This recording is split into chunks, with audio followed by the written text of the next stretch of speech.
En esta ocasión vamos a iniciar con el tema el suelo como recurso natural, cuyo objetivo es reconocer los procesos y factores que dan lugar a la formación de los suelos, identificando los factores y materiales que participan en la formación de los suelos.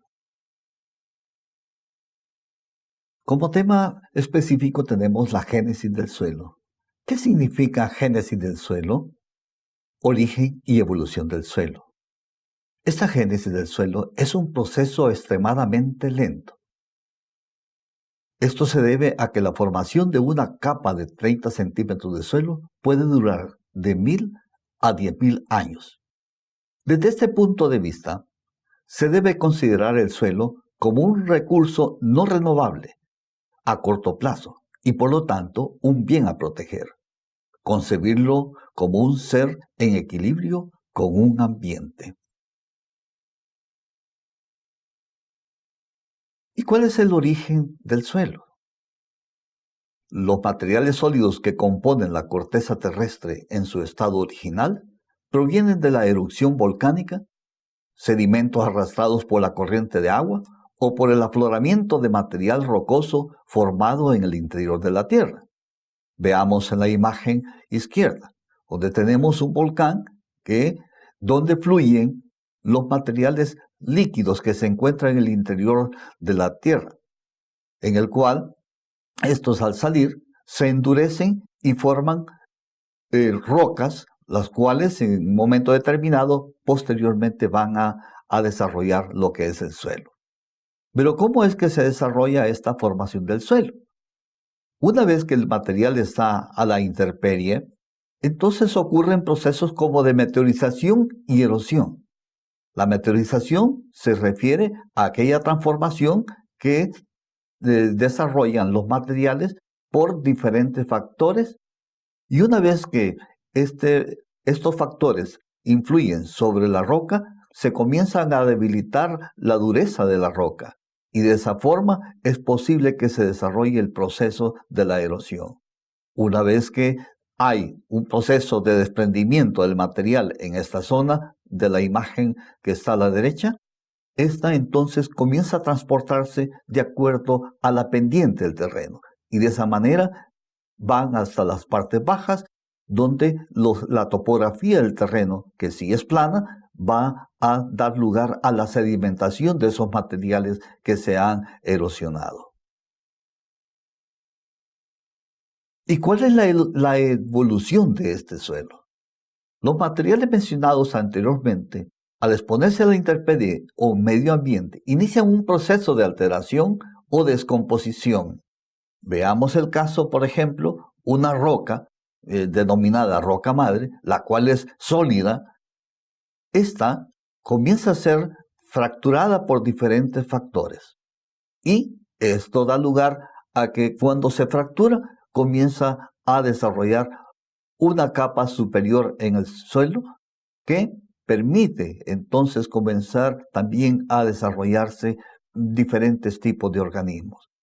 Luego, en el proceso de su descomposición y en el tiempo, va profundizándose ese proceso de descomposición hasta que puede dar lugar a la formación de un suelo más completo, un suelo maduro, como se denomina, y en esa forma dar lugar a crecimientos de plantas superiores como son los árboles. Entonces, este proceso de alteración o descomposición es por diversos factores de una forma gradual y comienza a generar cambios físicos, cambios químicos y biológicos, transformando su naturaleza original en nuevos materiales, como lo vemos en esta imagen final del suelo maduro.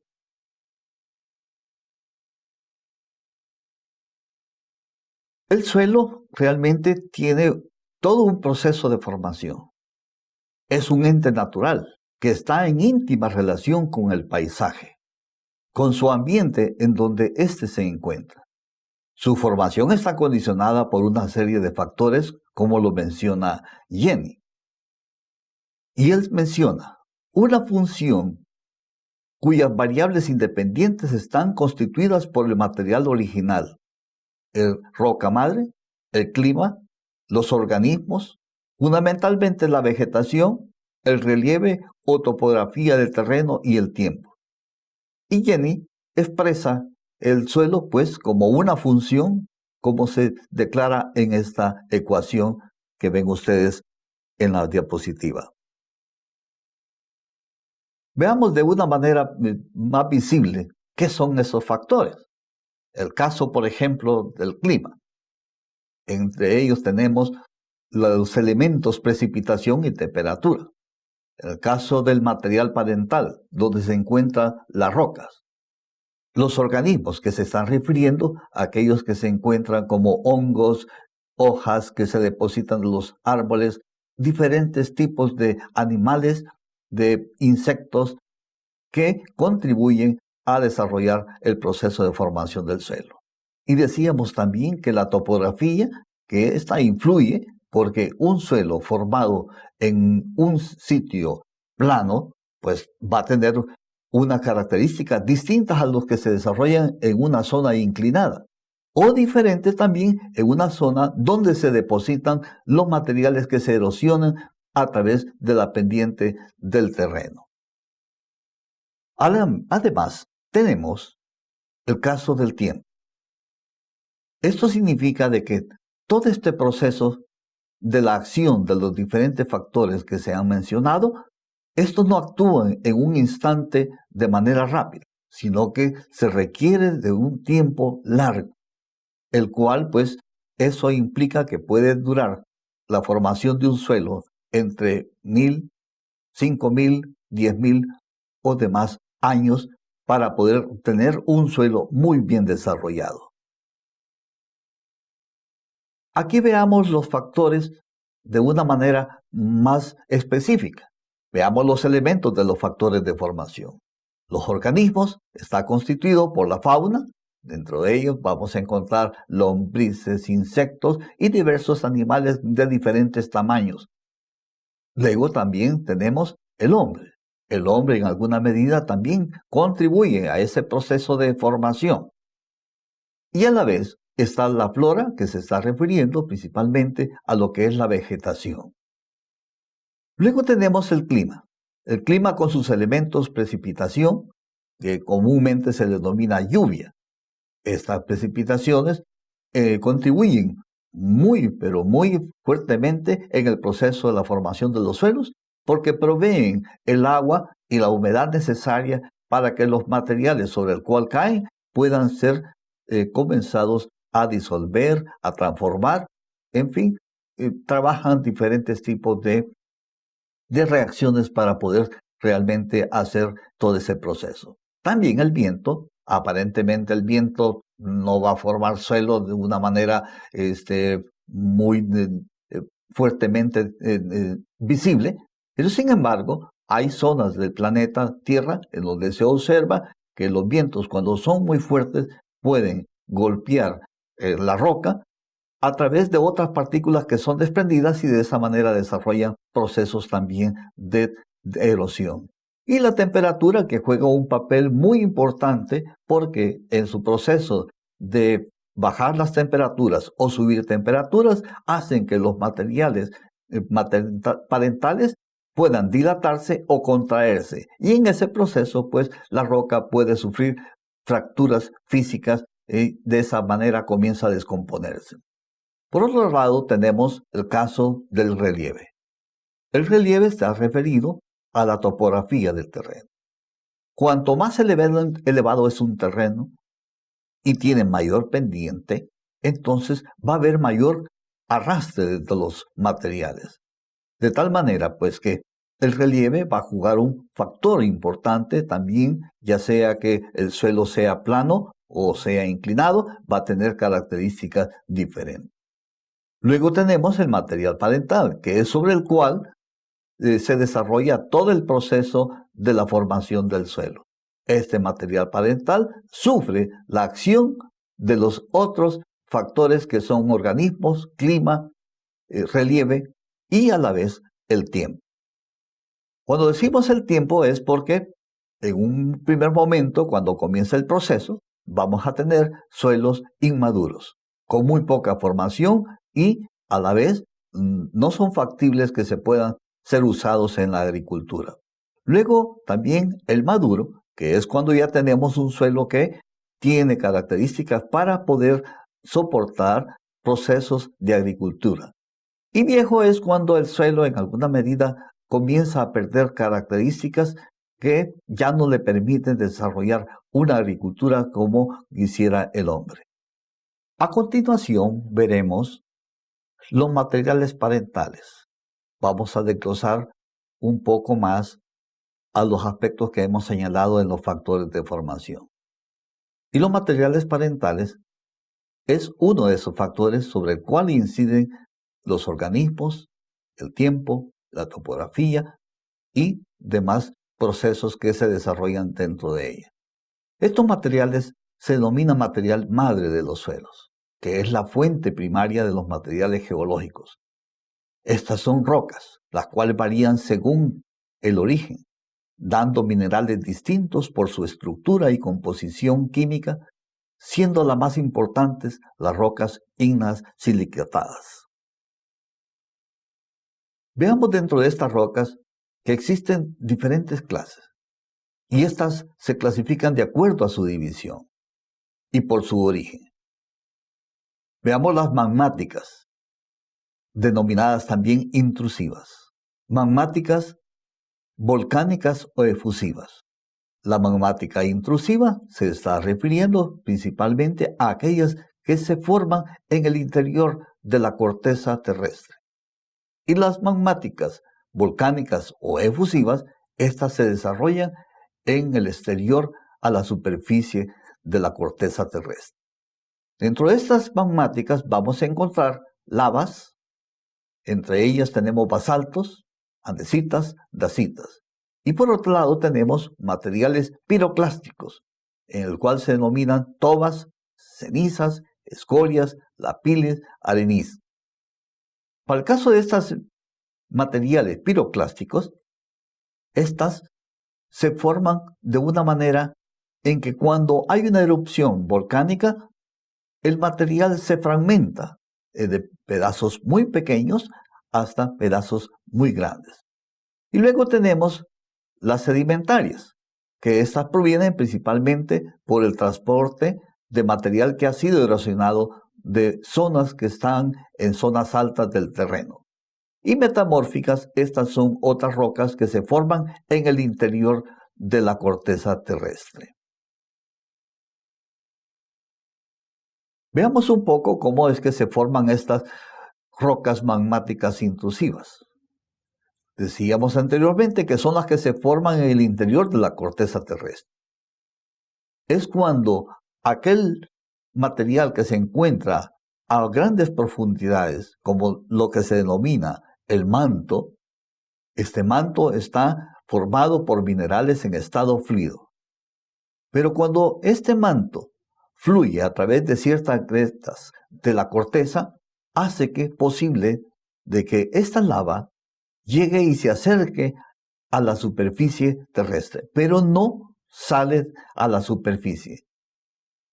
Por la baja temperatura que existe en este sector de la corteza, hace que el magma se comience a enfriar, pero de una manera muy lenta, de tal manera que los cristales de los minerales puedan formarse de una manera granuda, los cuales son visibles a la vista de las personas. Entonces, entre ellos podemos distinguir ciertos cuerpos de la roca intrusiva. Entre ellos tenemos lo que se denomina el batolito. El batolito se está refiriendo a toda esta masa del magma que se ha comenzado a enfriar, y luego si existen algunas grietas como el lacolito, puede fluir, y al fluir pues va a llegar a otra parte de la corteza más cercana a la superficie terrestre.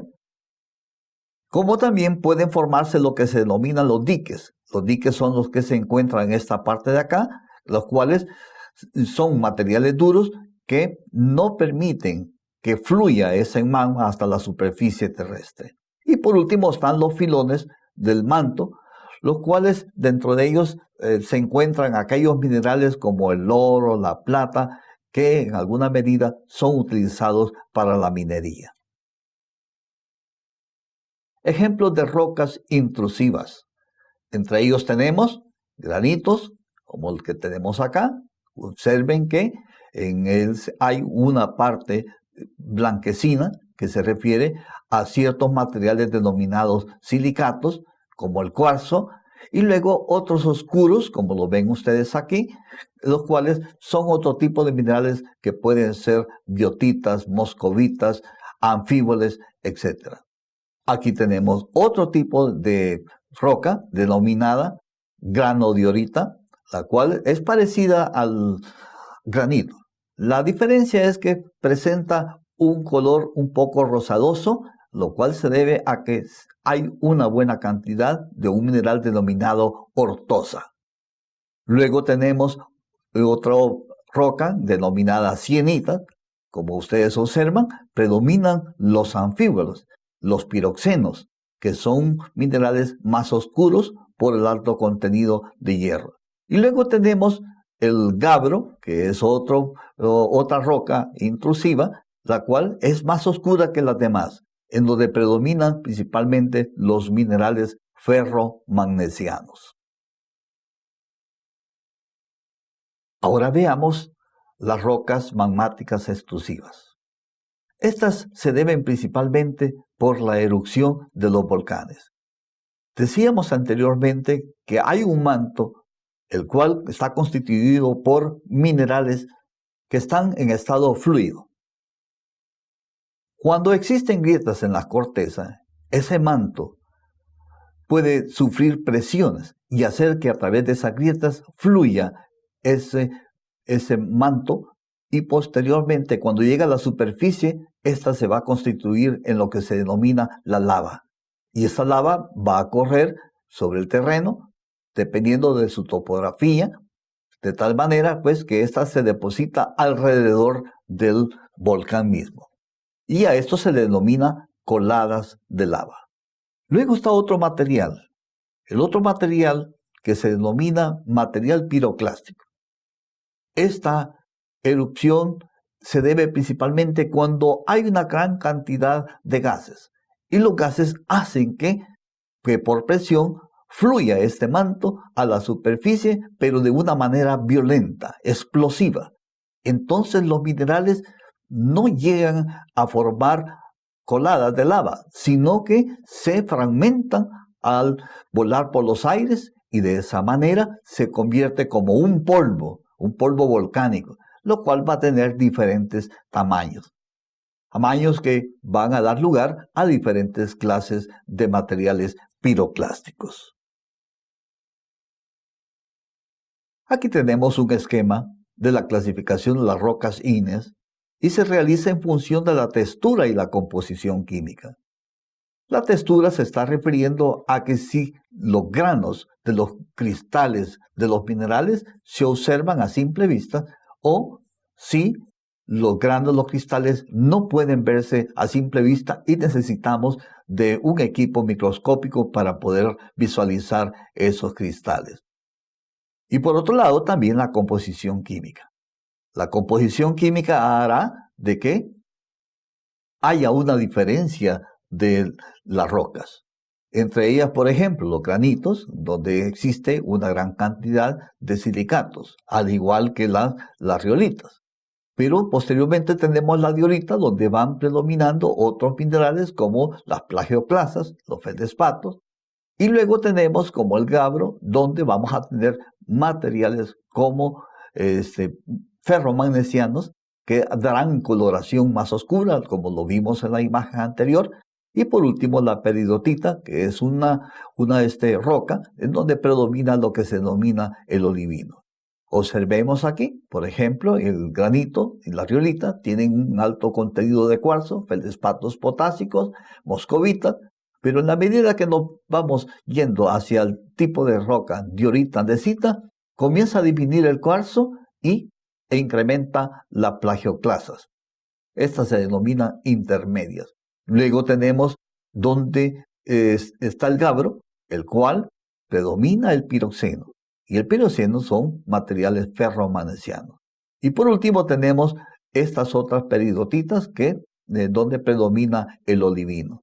De esa manera, pues dependiendo de la cantidad de minerales que tenga la roca, así va a ser la clase de roca que vamos a encontrarnos en diferentes territorios, en este caso, por ejemplo, de El Salvador. Gracias.